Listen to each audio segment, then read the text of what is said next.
that might be, that's going to be really, really difficult here.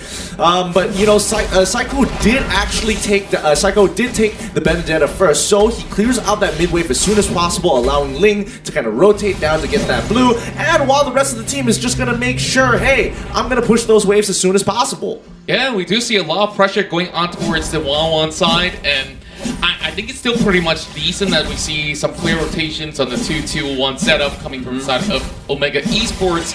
So this Ruby will be self-sustaining for the moment, and well, what's to say that Ling possibly will be having a lot of all these great vision. We're going to be going on under pause as we talk through things. Now, a double execute setup coming from the side of RRQ HOSHI also poses a little bit of that early trap too. That is something to note. So yeah, now that we have a little bit more better vision on what things are looking like for both teams, this is a roaming Benedetta. So it's neither that off-tank Benedetta, nor is it like the full-on damage Benedetta. It's something in between. It's something that's looking to use parry to actually stun someone, like bait him in, so that, you know, the likes of the carry here can actually just go ham. I mean, of course, but I think the best role to call it is the mid laner, you know, because essentially what you want the Eudora to do is actually be that initial roamer, because she can't, like, Eudora can chase, sure, but who's going to initiate those picks and chances to take them out and abuse those double executes? Eudora, she chucks them all out, puts them on 1 HP, bam, press of a button, didn't have to do anything else. Oh, I'm sorry, I meant Benedetta. Benedetta and Eudora are going to be working to keep mid in control, yes. And then gotcha. Benedetta is going to be using those sword intents to actually act like a backshot, to have additional mobility, right? Like that's not fair. That is an off-kit dash. That's not in anywhere of your skills. Yeah, and of course it'll be really annoying to deal against. And RQ side of things, it's really interesting that they found out about this formula in this game 1 to try to throw the side of Omega off. But when we talk about scaling as well, I'm just looking at most of all these 1-on-1 that has been playing in the entirety of the playoffs as well as the group stages. If you just give them a little bit more room towards the late game, hey man, this thing is going to strike you apart. That's a good question now. There's a marksman on either side. You have the carry, which by the way has been a menace in every metagame she was ready for, that she was in. First phase bannable in years past. You have the 1-1, which is the current flavor of the month. Gideon, I gotta ask you, man, when it comes to the 15-20 minutes, if it does get to that point, if we go the distance, who has better scaling? I think in these situations, people who have better scaling would definitely lean a little bit more. Actually, it's an overall thing, but hold on, let's check out. Okay, no fights going on. Okay, so when I talk about scaling, we're talking about the two main heroes that scale on either side, but you also have to kind of look at the builds that everybody else goes through. I do think RRQ HOSHI scales better into the game because they have more relevant heroes in comparison to Omega, where some of them are just going to fall off completely. Yeah. And again, we were talking about like Selena. Whenever Selena is bad, she's so bad. But on the other side, good, though. Eudora though, she has a stun and it's point and click. So yeah, it's much better. Totally understand. Right now, there's a fight that's waiting to break out, both top and in mid. I wonder, they're gonna catch one. That's going to be. That's going to be flicker out. Heath burning it already 2 minutes in, and the first turtle is going to be started in by Psycho. Such a great reaction coming from the side of Heath, as he has already read the situation well enough. And keep in mind that there's also going to be that link. If he sets up a perfect tempest towards some of these team fights, it could be a pretty huge one out there. And when we talk about these two sides, of course, it's definitely going to be hard to tell, like, okay, which one gets activated first when we talk about the marksman. Because honestly, the carry is going to take a little bit of time before getting things like the Golden Staff or the Demon Hunter Sword or stuff like that. Yeah. But yeah, like back to what was being mentioned by Gideon, it's a little bit more easier to execute compared to Omega. Yeah, and especially at the highest levels, right? You want to minimize your possibilities of making that mistake, and the more that you can minimize it, the higher chance of more consistency you can receive. Oh, here it comes. There's going to be 4 members from RRQ HOSHI coming in. And they're so aggressive. Lemon gets taken down first. Blood here shot by Hajizi. Plus the turtle. And that's going to be some revenge from Albert taking out Mr. Fundamental himself. That's going to be 2 going over to RRQ HOSHI, taking down Kenji. And are they done? The answer is yes. Omega Esports don't want more of this. All I gotta say is, youch. big ouch. I mean, Omega, they saw two of their guys go down so fast. Hajisi is like, nah, get me out of here. I don't want any of that no more. Yeah, and R7 arrived at the scene and he's like, okay, Big Dragon coming through, and you know the case is pretty much close right there. So 2-1 at the very moment. Honestly, the small little lead that they are getting from the side of RRQ Hoshi can still be contested right here in this sort of way, but Unstoppable Force has already used up. Ooh, defensive Electo final blow right there by Psycho, saving himself. And yeah, I'm liking what I'm seeing from Omega Esports here. They're building up their confidence. They did lose that big team fight inside the Turtle Pit earlier. They are maintaining this small gap to RRQ Hoshi, about 200-300 gold. But right now, we're looking to how RRQ Hoshi can kind of make that gap a little bigger. What big move will they do next? Or will they just let Omega Esports go in and make them pay with a counter attack? I think if I was in Omega's position, I'm starting to look for picks around buff timings, which is going to be like you're targeting Ling to make sure, hey, if Ling is on the purple buff, I want to look to try and punish him as he's trying to clear that area of the jungle. And if not, he's not there, let's rotate down to bottom side until they get caught out. Speaking of getting caught out here, Hajisi has just arrived, but instant response coming from Lemon just to flicker away. I think both of these teams kind of have this like interesting side quest of, yeah, besides these big neutral objectives, we also want to take down these side lane marksmen. And now Heath takes quite the blow, but he's saying, sir, can I have some more? He wants to go for another fight because he does have his ult on. And oh no, that's gonna be Psycho barely getting away. Oh, and the delay damage from the trap and the slow taken in. Oh, Yelly Haze just catches him off. You know, talk about really unlucky there, because he does use the final blow to try and negate the damage, but unfortunately it's just like literally 0.2 seconds off from the delayed damage, but the fight is already beginning. Heath is going to make the run for it. And R7 here in half dragon form, able to push people back because he still has some shot energy. Oh, it resets. Curtizi here putting a beat on him, and they are going for what I think is the second turtle of the game. It's taking quite a while. And Hajizi, he says the coast is clear, but for how much longer?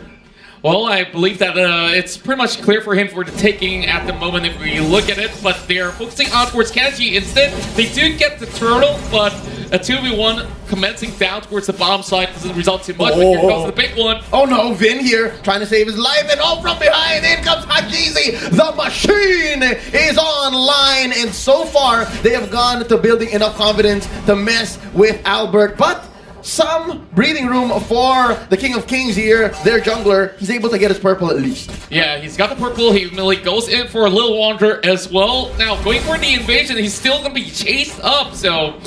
You know, Ling doing Ling things, he could easily move around. Yeah, it's one of those situations where it's like, we've got to catch on it. Oh yeah, it's Ling.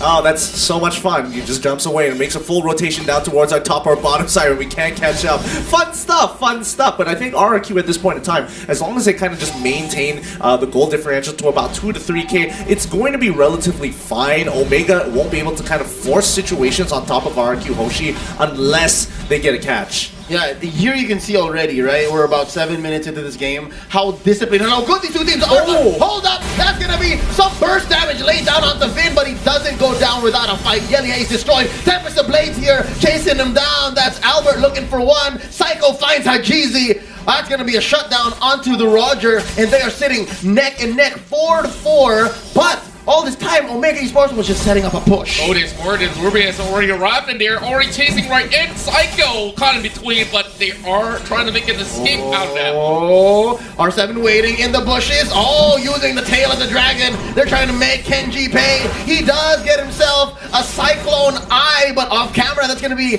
Lemon taken down. It's a marksman and marksman fight, and that's Curtizi winning down bottom. Definitely we're going to be having to look in towards itemizations as well, because at this point it's getting a lot more interesting. So Gideon, just looking at things, we've already got some big stuff coming in the way. Yeah, honestly, we're looking at Lemon, who only just has his endless battle here, but we're looking over at Cardizi. He's already got the Demon Hunter sword on top of the boots, on top of that corrosive sight. So he's going to be pretty relevant into this game. He might not be doing the most amount of damage, but at the very least, he's slowing them down for the rest of his team to kind of catch up and take out. And looking at Hajizi, he is, I guess, halfway through his endless battle as they go for this turn. turtle, the very last in the game. Ooh. Looking for it. There you go. They take the turtle, and just like that, it's a Mexican standoff. It's just who's gonna pull the trigger first, who's gonna jump in with their ults and start it strong. And I think in this situation, without R7, Omega Esports has the range advantage, especially with the reach that the Abyssal Arrow has. Yeah, and he's all the way on the other side of the map, and they already understand that. Oh, flicker right in! Ejector onto one. That's going to be Vin blasted down by 4 members of Omega Esports. That was huge. Absolutely huge. It's just a mistake on Vin's side. He threw out the stun and realized, oh, I got nothing left. I already flickered out of the way. This doesn't mean anything. And Heath just took full advantage, flickering forward, an unstoppable force. But Curtsy now going to initiate a huge fight, and that's going to be a double pick-off for Omega just to get that return kill. Look at that, 5-8, and it's only a 2K difference. It's so clinical, these two teams, the way they play. I mean, this cliche has been mentioned. I'm pretty sure I'm beating a dead horse, but it's so chess-like, right? I'll give up my pawn, you can have a rook, but then after that I'll take a bishop. That's what this 5-8 is looking like, especially with this, relatively small 3K lead. Indeed, but for the RRQ HOSHI side, they're slowly losing pieces after pieces on an unequal term. And speaking of which, they're going to be taking this buff if they don't do anything about it. Ooh, that's going to be Psycho coming in between 4 members. He wants it. Kenji trying to look for a good hook, and he finds it. In comes easy, but that's going to be a stun. Psycho pays the price. R7 says, get out of our jungle. We don't want y'all here. But Hajizi wants more. Does he have the support? Yes, he does. Oh, they're waiting. They're waiting. They say we're calling it tough. Nah, it's not worth it at this point because, again, their main target here is Curtizi. As long as he has his ult, it's just not worth going for anybody else unless it's maybe a Yelly Haze, but Yelly Haze is barely in the fight, or even Kenji, but even Kenji has his ult still up. That's right, and with that being said, we're looking at Omega Esports side. Now that they are so much more up ahead after a couple of all these sort of picks, they're starting to feel a lot more confident about taking every single thing that they have inside the jungle. All they can do is just wait for the right moment to strike in. We do have the Lord up available, but over here, a little bit of a slight 1v1 between Albert as well as Kenji.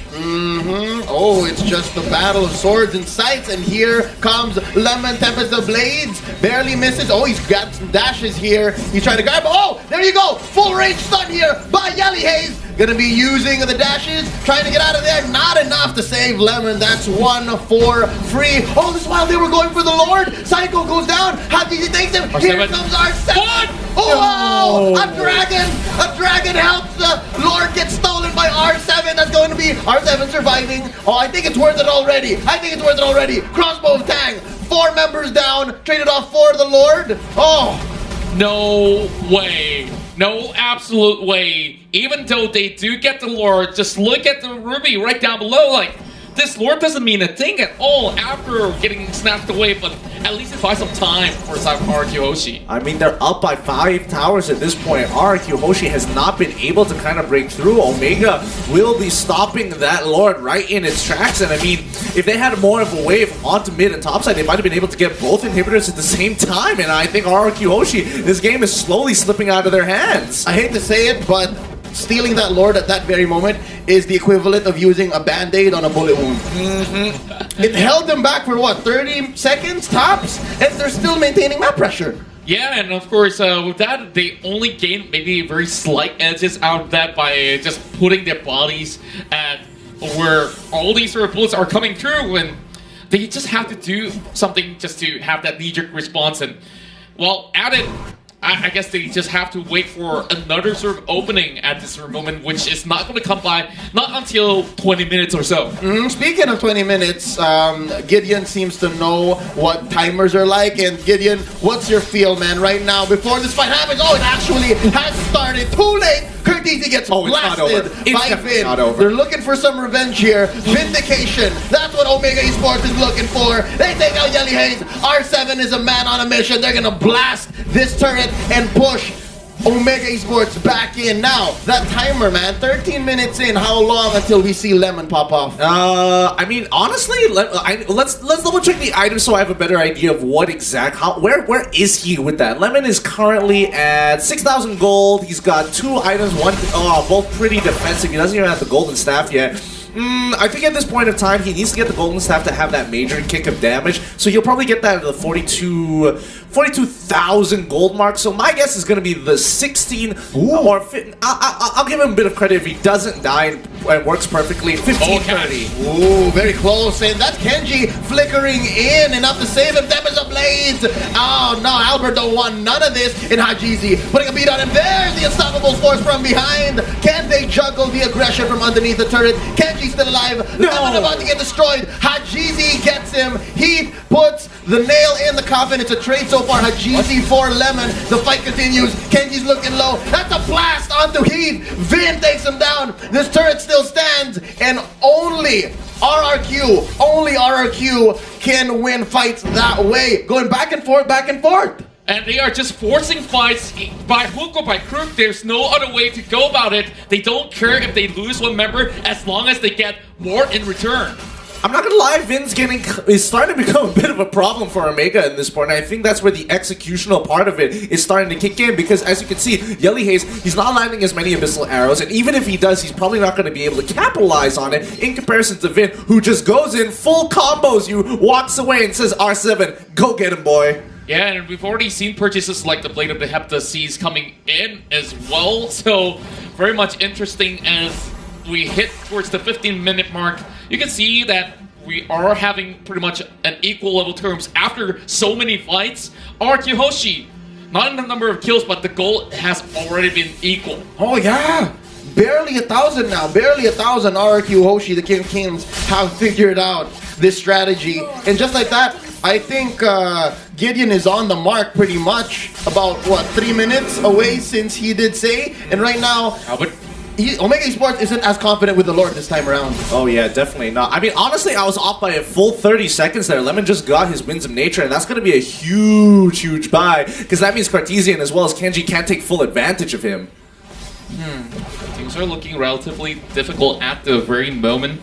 While a couple of all these abyssal arrows being sent out, Demon Hunter Sword being purchased by Hajizi, so a little bit more spike coming in for the Roger, which is definitely great news for Omega at this point of time. Yep. You see a little bit of split push being done by RRQ HOSHI, and they're still not letting their eyes off, as Omega Esports still eyeing on towards the Lord. Yep, that's the advantage that Albert has here as the lane. He's able to push these lanes, cut him where he needs to without any punish, actually, because of Finch Poison. That's exactly what he's doing. But it looks like Omega knows he's up there. Omega wants to make the most of the situation and is trying to force a fight with RRQ. What they're trying to do is catch one off at least, and that's a good -1. A -1 goes miles in situations like this. This is a situation that they are looking for, making sure that somebody takes good care of the side lanes, and as many of these Omega Esports members goes there, they will try to find a setup over on towards the Lord side. Oh, wait, there's a fight. Wait, is that not a fight? No. Oh, no, they backed away. Sorry. Yeah. Oh, they catch one. That's full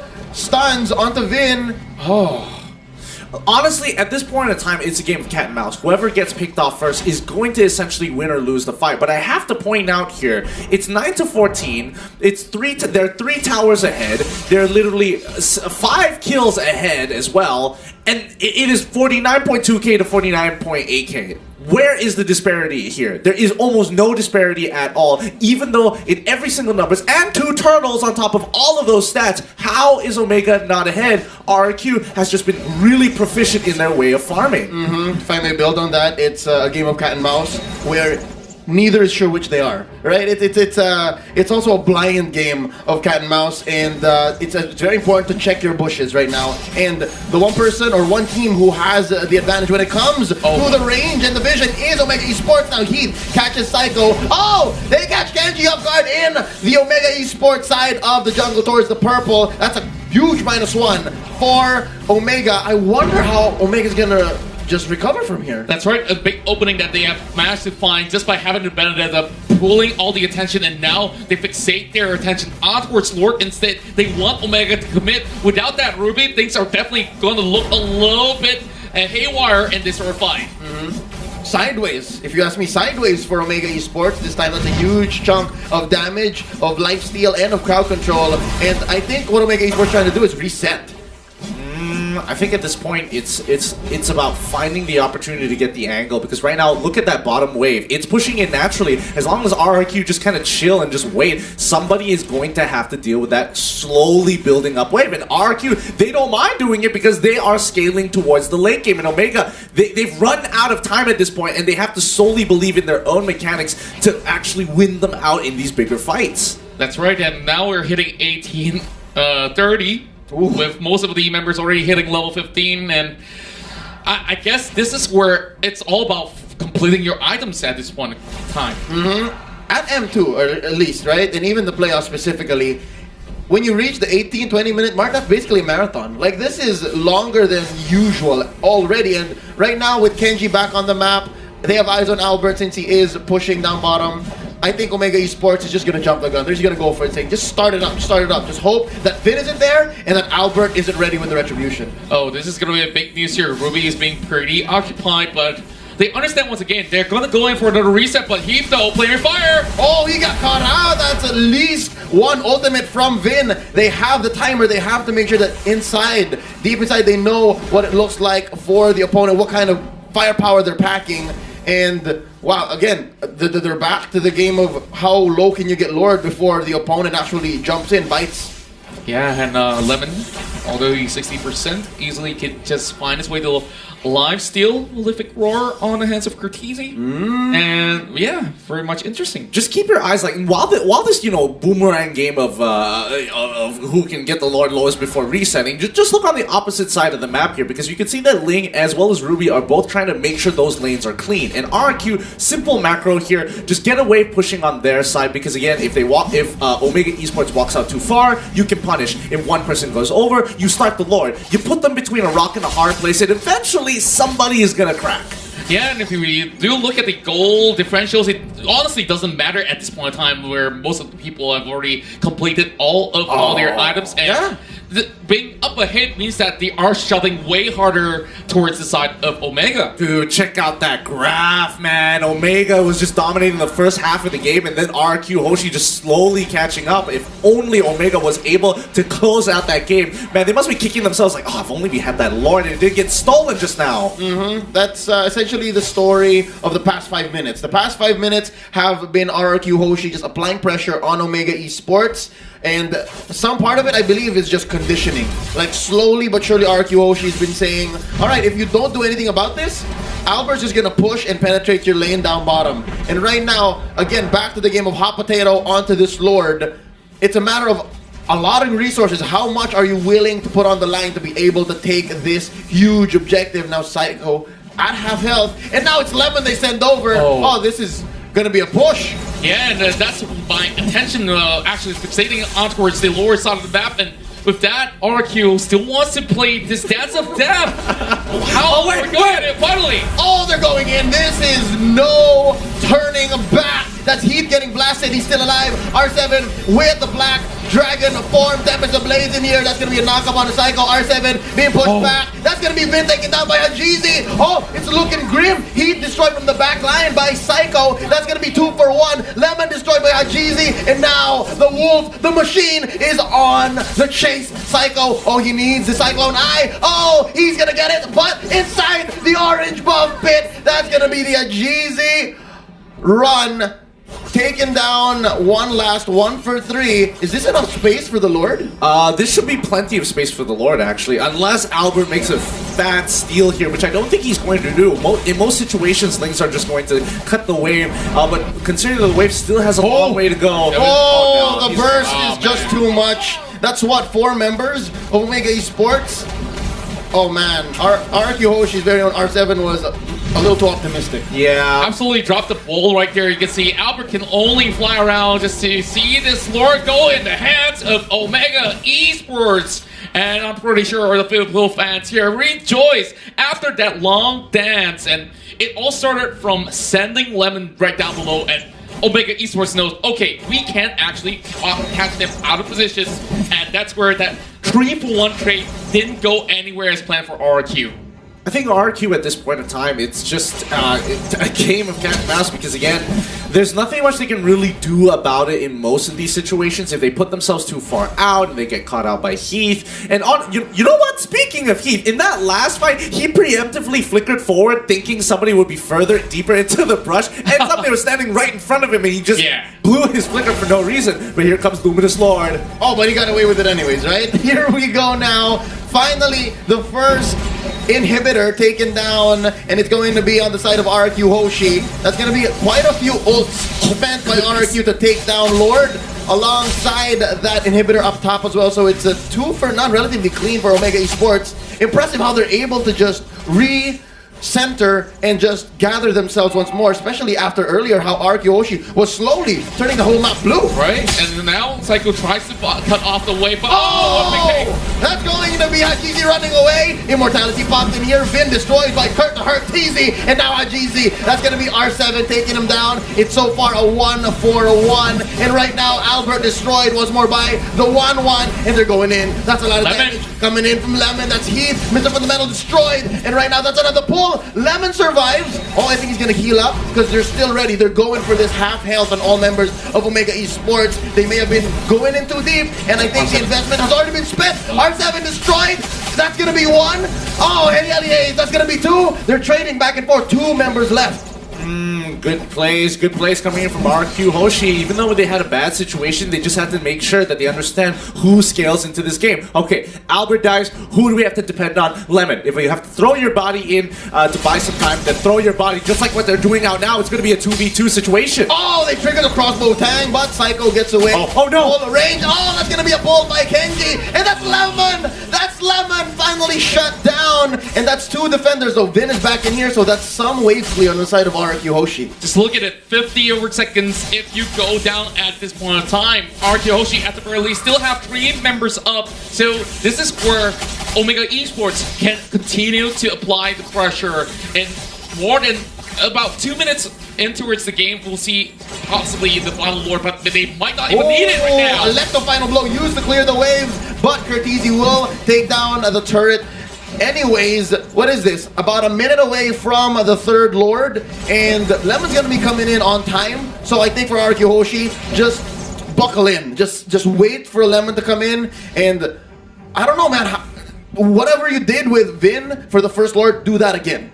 But at this point in time, if you actually lose at least 3 members by just snatching the Lord away, yeah, maybe you might get away with, you know, that Lord just marching towards the enemy side and you have like a full set of Omega Esports army just at your base by that point in time. Yeah. So, Curtizi having 1 final slot uncompleted, but hey, what's to say? I think he really packs a punch at this point in time. I think he packs a punch too. I think they all honestly pack a punch. And the real problem right now is that they can't seem to get onto the scaling heroes. Lemon just refuses to die. Albert, he buys so much time, especially when he jumps into the backline here, that Omega Esports can only deal with 1 problem at a time. And Kenji, he's going to be staying very close to Cartesi more often than not, just to kind of protect him with the I'm Offended and making sure that he taunts the right people, just to buy that time to allow Curtizi to at the very least have enough weakness procs just so they can use his ultimate in a clutch situation. Yep, and we've seen earlier,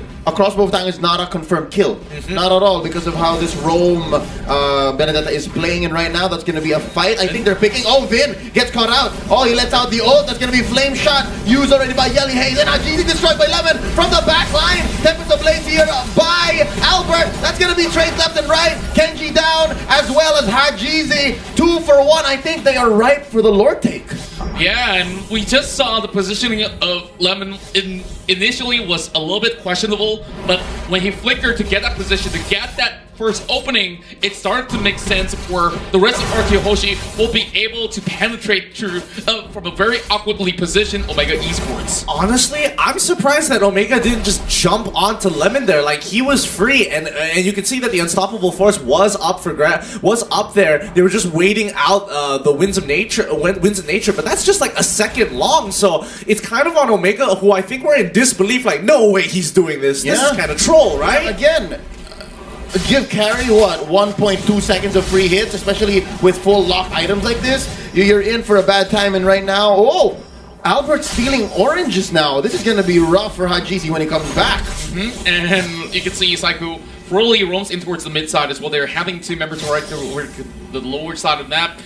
And this Lord right here is the terminator of the entirety of this game, which honestly, Omega Esports hasn't been able to find a safe way to even get a pick in this sort of sense. Yeah, no, it's because of, again, the vision that Omega Esports has is trumped by the mobility that RRQ HOSHI has right now, right? Like, again, Gideon mentioned the forward flicker by Heath. If he only knew that there was no one in the bush, I think Yelly Hayes hasn't warded that area yet. If he only knew that he was right in his face, he could have used that mobility to close the gap. But right now, nice catch, that's going to be Lemon caught by the ejector, and he's going to get blasted down. Heath trying to run, save his life, and he survives. But look at Albert looking to just cut the waves. Oh, it's a silent, it's a cold war between Kenji and Albert.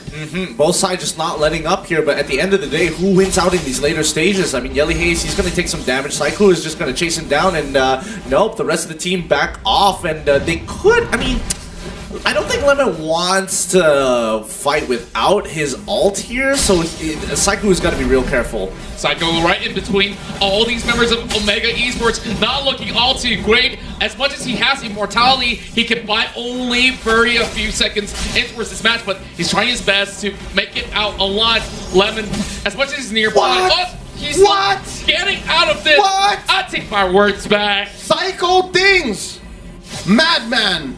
He's getting away with too much here, and I think, you know, Omega and RRQ HOSHI, like, it's in Omega's hands to look for this engagement here, and RRQ, as you can tell, clearly will not initiate anything unless they can guarantee that pick. And at this point, Vin, he's a little too scared to walk forward, because the moment he does, Heath is going to unstoppable force ejector him back in towards the enemy team, and there's really not a lot of counterplay to that other than hope that he doesn't fly back too far, or the rest of Omega can't catch up after he flickers. Gentlemen, we are already hitting 30 minutes of play, and it's pretty much on even grounds at the very moment. Everyone's just buying forces at Which is impressive because RRQ HOSHI, they have no more turrets, and they're still this aggressive. Yeah, and as much as this turret stands from the side of Omega Esports, it's currently untouchable. Yeah, so it's more of, again, a standstill right now. And hold up, RRQ HOSHI, that's going to be our 7. Black Dragon form catches Yelly Hayes off. Lemon finishes him off, that's already a -1. And looking at the map in general, Omega Esports not going to find an easy pickoff just like that. There's no Vindication anywhere soon. Not even Psycho. Again, we know Psycho runs away like this. This is what he does. Yeah, he just gets away with everything on the line, just pulling every aggro that he can possibly get. And this constant split push will not stop at all, but Lemon, he could possibly solo this if Omega does not pay attention. I mean, Omega definitely knows that this is going on. However, they have to send members to the other side of the map, and Albert, he's able to control this, and he's going in for the full engagement. Oh, there's going to be Heat. His immortality pops inside. He has a few shields to buy time. Oh, Carteezy, just in time. Crossbow tank, and they burst him. That's Heat taken down. R7. Where is R7? That's going to be Carteezy. Oh, Hajizi as well. They're running away. Oh, can Psycho finish him off? Lemon from behind. Kenji gets him. That's Psycho taking down Carteezy. 1-1 off the table right now. Kenji flickers in, saves himself just in time, and now there's Hajizi. There's two chances at a steal here. Hajizi and Kenji. I don't know. Yelly Hayes needs to start clearing waves. And yo, this might be RRQ's. I feel like RRQ is just more confident this time around. Like it should be. However, Selena and those Abyssal Arrows could be the game changer. Vin just waiting for the catch. He gets caught out himself. Oh, Vin is still alive because they are going to burst down Yelly Hayes. And Yelly Hayes is still in this. Vin gets destroyed. Hajizi gets him from behind the delayed damage. Gets down Yelly Hayes. And there's still 4v3. Hajizi survives. Psycho's chasing him. Oh, they're looking for the juke. And, oh, what an F-farm. Oh, they're going to find them anyways. Kenji's still in this. There's not enough damage from the side of Omega, though. Fight's still going on here. Going strong. This brawl is going to go. Kenji finally gets taken out. The ejector on the Psycho. This is finally looking good for RRQ. My goodness, Omega. They've got to be real frustrated about this entire situation. Yo, just look at the waves that's already pushing right in. Oh, this is something that RRQ HOSHI has to watch out for as well. Again, note, they can join fights as long as they want, but if they don't manage their waves, it could end in the blink of an eye. And I think all of these long team fights, it's resulted in, again, more members of Omega coming back, but finally this is third Lord. I can say confidently, it's gonna go definitely to RRQ HOSHI. Oh! Definitely. Close. I thought there was another Vin situation. Yeah, it almost could have been in that sort of sense with Heath being so close by. And unfortunately, things are starting to open up for the side of RRQ HOSHI. And Omega Esports had to back away and retreat, not having Kajizi as well as Kenji around. There's so many switch of itemization going on. And we've seen the Rose Gold Meteor being bought there by Kajizi. Yeah. Kurt swapping around. That last slot is his juggle slot. Yeah, I mean, it's going to be important that teams know how to juggle their items, especially this late. Oh wait, hold on. This is the pick of a lifetime. Vin is getting chunked back, but this could be the fight that they've been looking for. Like the final blow by Psycho, trying to dive in and take out the something from behind. He is destroyed here by Lemon, and Psycho able to just maintain pressure here, just escort Lord into this inhibitor, and that's going to be Kenji getting blasted down by Lemon. Ladies and gentlemen, carry is back. That's going to be the push on all three inhibitors for Omega Esports. Curtizi taking down Vin. That's going to be a crossbow of Tang. Hajizi destroyed here. It's just a matter of time. They just need to focus down on the base. And ladies and gentlemen, the King of Kings take game number 1 after a long, drawn-out game here.